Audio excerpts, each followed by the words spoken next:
కరీంనగర్ జిల్లా గురించి తెలుసా?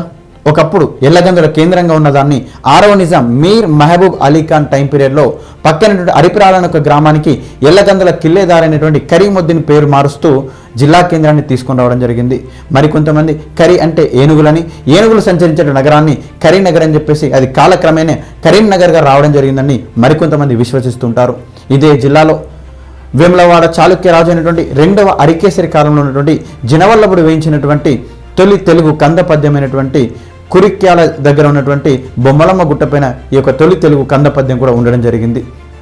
కాకతీయులు నిర్మించినటువంటి నగునూరు త్రికూట ఆలయము, ఈదులగట్టపల్లి శివాలయం కూడా ఈ జిల్లాలో ఉండడం జరిగింది. ఒక పక్కన మలంగూరు ఫోర్టు, అదేవిధంగా చూసుకున్నట్టయితే గోదావరి యొక్క ఉపనది అయినటువంటి మానేరు నది కూడా ఈ యొక్క జిల్లా గుండా ప్రవహించడం జరుగుతుంది. దీనిపైనే లోయర్ మానేర్ డ్యామ్ కూడా ఉండడం జరిగింది.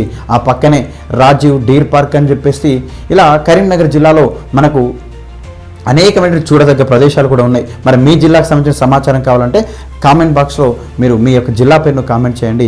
ఇలాంటి మరింత ఇన్ఫర్మేటివ్ వీడియో కోసం ప్రతి ఒక్కరు కూడా ఎస్ పబ్లికేషన్ సబ్స్క్రైబ్ చేసుకోండి.